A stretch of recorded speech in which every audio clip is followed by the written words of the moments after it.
शंकर भगवान कह रहे हैं पहले इधर डोल लिया, उधर डोल लिया, उधर चले गया, ये देवी वो देवता वो धाम सारी दुनिया में रोकर आया, उसके बाद मेरे पास में आया और उसमें भी भटक रहा था, उसमें भी स्मरण में भटक रहा है। अगर एक बार चित्तवृत्ति से कह देता शंकर मैं तेरा हूं और तू मेरा है, इसके बाद तुझे भटकना नहीं पड़ता, तेरे कर्म को काट देता, तेरा जो पाप कर्म है उसको काट देता। सबने मना करा था भस्मासुर को वर मत देना। भगवान विष्णु के पास भस्मासुर गया था और भस्मासुर ने भगवान विष्णु से कहा वर दो, भगवान विष्णु ने कहा नहीं देता। ब्रह्मा से कहा वर दो, नहीं देता। सबके पास चले गया, उसने कहा कोई नहीं मानेगा, शंकर भगवान के पास चले गया। मात्र 2 दिन की तपस्या भस्मासुर ने करी, मात्र 2 दिन। और शंकर भगवान आकर पूछ लिए मांग तुझे क्या चाहिए। भस्मासुर आंखें मलता रहा कि 2 दिन में प्रकट हो गए, वहां तो हजारों साल तप करा तो नहीं प्रकट हुए, यहां तो 2 दिन में। शंकर भगवान से पूछा प्रभु आप असली हो? भस्मासुर बोला। शंकर भगवान बोले तो चिमटी खोड़ के देख ले, नकली हूं असली हूं। प्रभु इतने साल मैंने देवताओं का तप करा, वो वर नहीं दिए, आप कैसे आ गए? शंकर भगवान बोले तू तो 2 दिन तक तप करा, कहीं का आकर 1 लोटा पानी चढ़ा के चले जाए, 3 बार ताली बजाए, बम बम बोले, हम तो उत्ते में भी राजी। और यहाँ तो यहाँ हमारे ससुर ने तो यहाँ तक दक्ष प्रजापति का सिर कटा था, बकरे का मुख लगा था। बकरा क्या हिंदी में स्तुति करता है? बकरा क्या अंग्रेजी बोलता है? बकरा क्या उर्दू बोलता है? बकरा क्या बोलेगा? बकरा तो एक ही शब्द बोले ब ब ब ब ब ब ब ब ब। अब मेरा ससुर जब ब ब ब ब बोला, मुझे इतना अच्छा लगा कि मेरा ससुर कितनी अच्छी स्तुति कर रहा है, तो शंकर भगवान ने उसी दिन कह दिया जो मेरे मंदिर में आके बम बम बोलेगा मैं समझ जाऊंगा मेरा ससुर आया है। इतनी सरल भाषा शंकर जानते हैं, दुनिया नहीं जान सकती, तो क्यों भटको रे? कभी यहाँ चले गए, कभी वहाँ चले गए, कभी उससे कह दिया, कभी उससे कह दिया, डायरेक्ट शंकर के पास सीधे।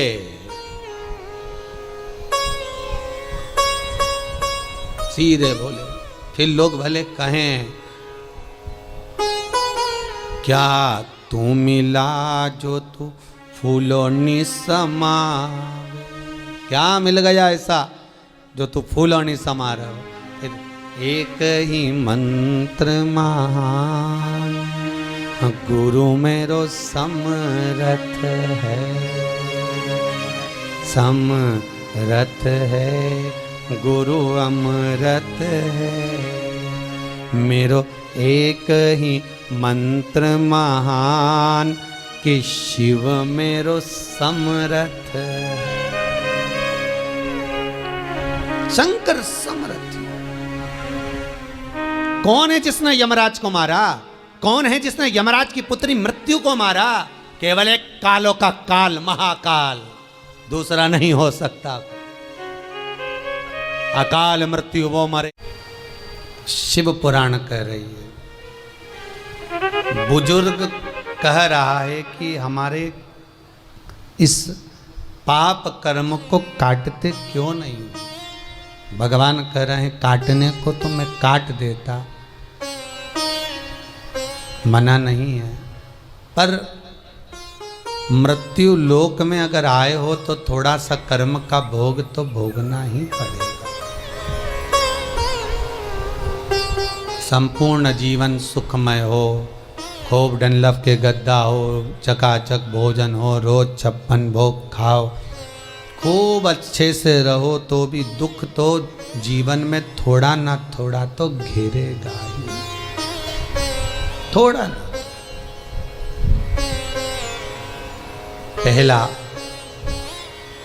मंद प्रारब्ध, दूसरा तीव्र प्रारब्ध और तीसरा तीव्रतम प्रारब्ध। दूसरे नंबर का हमारा कर्म, अगर हमने बहुत बेकार कर्म है, हमारे बहुत तकलीफ है, बहुत कष्ट है, बहुत दुख है, शिव महापुराण की कथा कहती है कि सदगुरु की शरण चले जाओ। संत महात्मा जोगी सन्यासी तपस्वी साधक उपासक कोई सदगुरु के पास जाकर निवेदन करो तो कुछ हमारे पूर्व का करा हुआ पाप कटना प्रारंभ हो जाएगा। हमारा पुराना पाप धीरे धीरे कटेगा। सत्कर्म की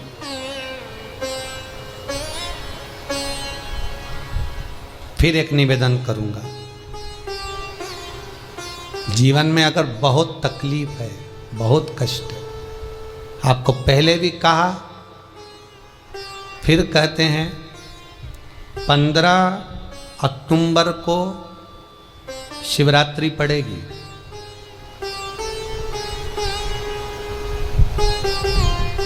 जो माघ महीने में शिवरात्रि पड़ती है उससे भी प्रबल शिवरात्रि 15 अक्टूबर को पड़ेगी। ये शिवरात्रि अधिक मास के महीने की शिवरात्रि है, अश्विन की। 19 वर्ष के 2 बार गैप करने के बाद ये अश्विन का जो अधिक मास आता है, इसके बाद 183 वर्ष के बाद आएगा और 183 वर्ष के बाद फिर इसमें की शिवरात्रि प्राप्त होगी। और 183 वर्ष किसने देखे? कौन ने देखे? और निवेदन करूंगा, अगर जिंदगी में थोड़ी सी तकलीफ है, दुख है, कष्ट है, परेशानी है, तो उस शिवरात्रि को हाथ से मत जाने दो। 15 अक्टूबर वाली शिवरात्रि को आपको पहले भी कहा कि क्या क्या वस्तु भगवान शंकर को हम रात्रि के समय पर चढ़ा दें, जिससे हमारा रोग समाप्त हो जाए, हमारी बीमारी समाप्त हो जाए, हमारे जीवन में सुख समृद्धि लक्ष्मी आ जाए। वो समर्पण का भाव है। और शिवरात्रि आने में देरी है, 15 अक्टूबर में भी अभी देरी है, और आपके जीवन में बहुत कष्ट है, बहुत कष्ट। महाराज 5 कमलगट्टे, 5 बेलपत्र तांबे के लोटे में जल भरकर रख लीजिए। सीधे हाथ पर उस कलश को रखो जिसमें 5 कमलगट्टे और 5 बेलपत्र रखिए। श्री शिवाय नमस्तुभ्यम शिव महापुराण का मूल मंत्र है, जैसे भागवत का मूल मंत्र है ओम नमो भगवते वासुदेवाय। शिव महापुराण का मूल मंत्र है श्री शिवाय नमस्तुभ्यम। इस मंत्र का 5 बार स्मरण कर कर आपको जो तकलीफ है उसको हृदय चित्त से धरकर मस्तक से कलश को लगाकर किसी एकांतेश्वर महादेव पर, एकांतेश्वर महादेव मतलब अपने गांव से, नगर से, शहर से जो बाहर खेड़े में हो, बिल्कुल बाहर, जिस शिवलिंग पर कोई पूजन करने ना जाता हो, एकांत में बैठे हो, जंगल में बैठे हो, कहीं किसी वृक्ष के नीचे विराजमान हो, ऐसे एकांतेश्वर महादेव पर अपनी कामना कर कर वो जल समर्पित कर दो। 1 बेलपत्र, 1 कमलगट्टा उठाकर अपने घर पर लेकर आ जाओ। जो तकलीफ बहुत ज़्यादा हो रही है 5 दिन में आपको मालूम पड़ जाएगा, 5 दिन में अंतर आ जाएगा। शिव का अनुमोदन करो, शंकर का स्मरण करो। महाराज ये अश्विन का जो अधिक मास है 183 वर्ष के बाद वापिस आएगा। योग, ये योग पहले मिल जाता 19 वर्ष में, पर अब मिलेगा 183 वर्ष।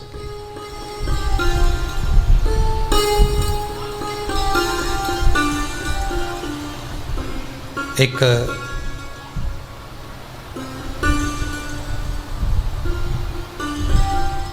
किन्हीं माता जी का एक प्रश्न था, वो ध्यान में नहीं आ रहा है वो कहाँ से थी, कि उन्होंने एक प्रश्न किया था, व्हाट्सएप पर लिखा हुआ आया था कि उनके घर में कोई बहुत ज़्यादा बीमार पड़ा हुआ है और बहुत बुजुर्ग है, लगभग 90-95 साल की हैं और शरीर गल गया, शरीर में अब कीड़े पड़ रहे हैं। सिस्टर को बुलाते हैं, डॉक्टर को बुलाते हैं, तब उनको साफ करते हैं, शरीर इतना गल चुका है। उसके लिए क्या करना चाहिए? एक निवेदन करूंगा, एक भगोनी में गेहूं रख लीजिए, एक पात्र में गेहूं, जो बहुत बुजुर्ग हो चुकी हैं, कीड़े पड़ रहे हैं शरीर में, आपने एकादशी दे दी, गीता जी करवा दी, पाठ करवा दिया, गौदान करवा दिया, मोक्ष करवा दिया, सब कुछ करवा दिया, तो भी मुक्ति नहीं मिल रही है, तो पात्र में गेहूं रखकर उन माता जी की सीधे हाथ की 3 उंगलियां उस गेहूं में डालकर उनका नाम और गोत्र बोलकर वो गेहूं गाय को खिला दीजिए। पात्र किसी गरीबड़े को, भिक्षुक को दे दीजिए। महाराज 3 या 4 दिन में मोक्ष प्राप्त हो जाता है।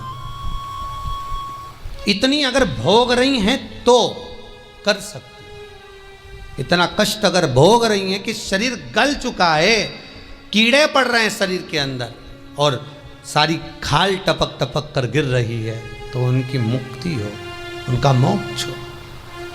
आज माता जी कह रही थी कि हमने गीता जी सुना दी, पाठ कर दिया, सब कुछ कर दिया, गौदान करा दिया, सब करा दिया, पर मुक्ति नहीं हो। शिव का हो, शंकर को। मेरे बाबा विश्वनाथ का स्मरण करो, मिलेगा फिर निवेदन करूंगा, ब्रह्मा ब्रह्मलोक में रहते हैं, भगवान विष्णु बैकुंठ में रहते हैं। मृत्यु लोक का अगर कोई देव है तो वो महादेव है। पृथ्वी का अगर कोई देवता है तो वो देव अधिदेव महादेव है। पर हमारी आदत है, हम पड़ोस की काकी आती है तो उसको प्रणाम करते हैं, मासी सास आती है तो उसको नमन करते हैं, चाची सास आती है तो उसको नमन करते हैं, और घर में सास बैठी रहती है उसको कभी नमन नहीं करते। आदत है ना हमारी। दूसरों को तो हम प्रणाम कर लेंगे पर घर की सास को नमन नहीं कर पाते। उसी तरह हम भगवान विष्णु का स्मरण कर रहे हैं, ब्रह्मा का स्मरण कर रहे हैं, सारे 33 कोटि देवताओं का स्मरण कर रहे हैं, पर भूलोक का इस देव अधिदेव महादेव का हम कितना स्मरण कर रहे हैं। हम तो भगवान शंकर के मंदिर में भी जाते हैं तो छल करते हैं। गए मंदिर में, वहां का लोटा उठा लिया, पानी भर लिया, शंकर जी को चढ़ा दिया। लोटा दूसरे का, पानी दूसरे का, मंदिर भी दूसरे का, पानी चढ़ा दिया बस। और इतनी सात्विकवान सिर पे पल्लू मल्लू रे कि ऐसे पानी चढ़ाए। शंकर भगवान भी सोचे काय को नौटंकी करे रे, काय को नाटक करे। पानी दूसरे का, लोटा दूसरे का, शंकर जी पे चढ़ा रही। अगर शंकर को जल चढ़ाना है तो घर से लेकर जा, लोटा भी घर से लेकर जा।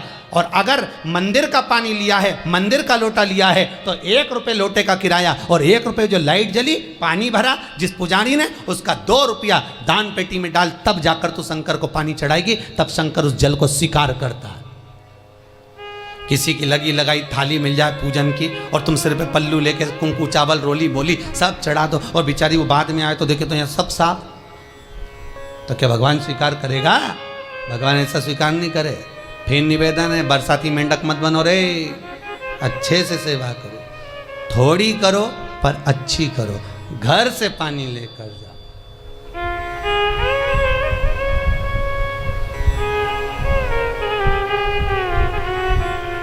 कल कोतवाली चौराहे से, हमारे सीहोर के कोतवाली चौराहे से, विष्णु पुराण में तो यहाँ तक लिखा है कि किसी का लगा हुआ दिया, किसी का दिया मंदिर के अंदर रखा था, तुमने अपना डब्बा खोलकर बत्ती निकाल कर उसके दिए में रख कर जला दी और सोच रही है कि मैंने खूब बड़ा काम कर दिया, तो उसका तो फल ही नहीं मिला।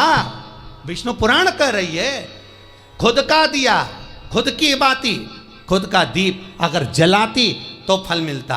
किसी मंदिर में तुम रोज डब्बी लेकर जाओ, बत्ती लेकर जाओ, मना नहीं है, पर उस मंदिर में पहले से 5 दिए, 7 दिए, 11 दिए तुम रख कर आओ तो जलाओ। दूसरे के रखे हुए दिए में 50 बार बाती जला कर आना, उसका कोई फल नहीं मिलने वाला, उसका कोई फल नहीं है हमारा।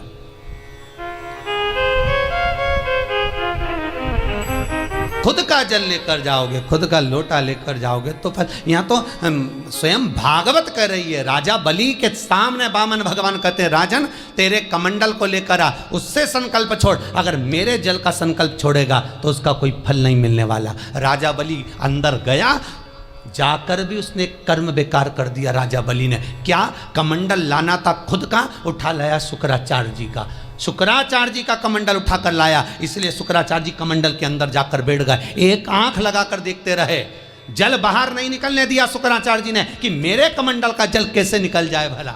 फिर भी राजा नहीं माना। तब एक कुसा खींचकर उसकी टोंटी में दी तो शुक्राचार्य जी की आंख फूट गई। शुक्राचार्य जी ने कहा, राजा बलि तू जान नहीं पाया, मेरे कमंडल का जल लेकर गया और मेरी आंख फूटी है। मैं तुझे श्राप देता हूं कि तू सत्ता से विहीन हो जाएगा। राजा बलि की पूरी सत्ता चली गई,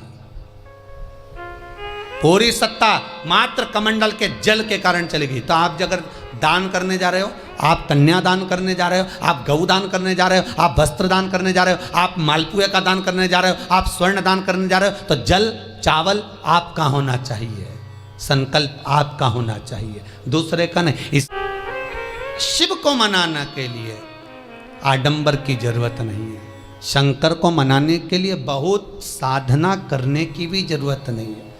शंकर तो कहते हैं 3 बार ताली बजा दो, बम बम बोल दो, उतने में भी राजी हूँ।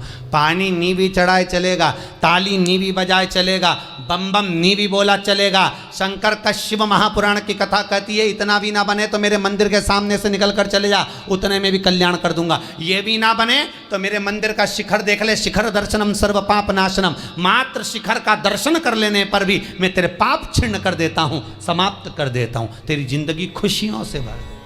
शिव करें उतने में भी संतुष्टि है।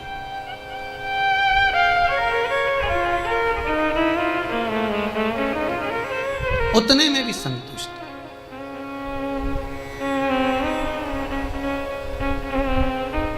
शंकर का अनुमोदन करने वाला, शिव का स्मरण करने वाला है। दुख अगर मालूम पड़े प्रारब्ध के कारण, कोई कर्म के कारण हमें मिल भी रहा है तो वो समाप्त होगा, वो मिटेगा। और बाबा से कहते रहना ना, भोला सब दुख काटो मारा। बाबा बस कृपा कर कर मेरे दुखों को काटिए। बाबा बोले, शिव उस बुजुर्ग से कहते हैं तुम्हें कर्म का भोग भोगना पड़ेगा। बाबा ये कर्म का भोग मनुष्य क्यों भोगता है? शंकर कहते हैं पूर्व में जो कर कराए हो उसके अनुसार फल मिलता है।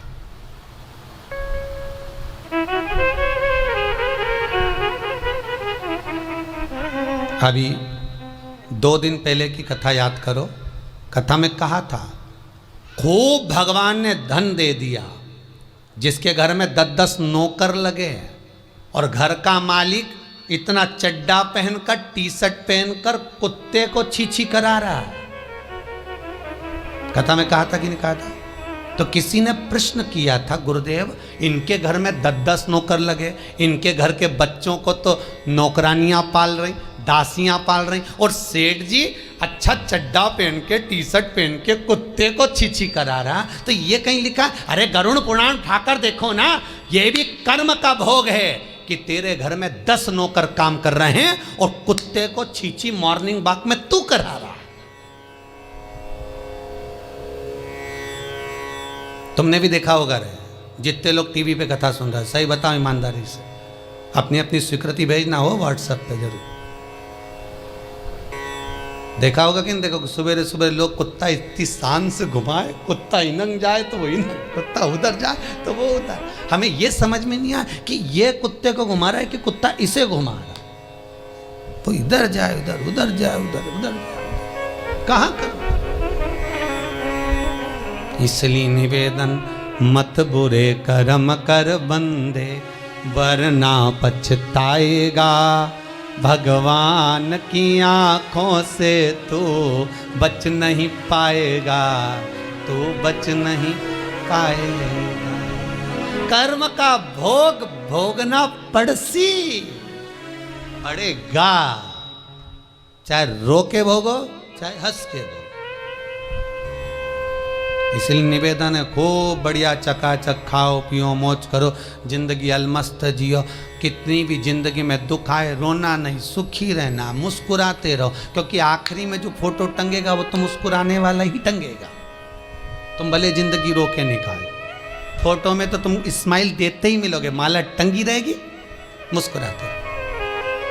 जित्तों के घर भी जाके देखोगे तो मुस्कुराता हुआ फोटो मिलना है, रोता हुआ किसी का नहीं मिलेगा, भले जिंदगी कितनी भी रो के निकालो। चित्त वृत्ति को लगाओ भजन में, कीर्तन में, स्मरण में। जितना समय गया जाने दो, जो बचा उसको शंकर में लगा दो, शिव में लगा दो। महाराज, कर्म का भोग भोगना है, गति प्रारब्ध की। दूसरी जो अगर बहुत ज्यादा दुख आ गया तो कुछ ना करिए, एक काम करो, एकांत में बैठकर शिव का स्मरण करिए, शंकर का भजन।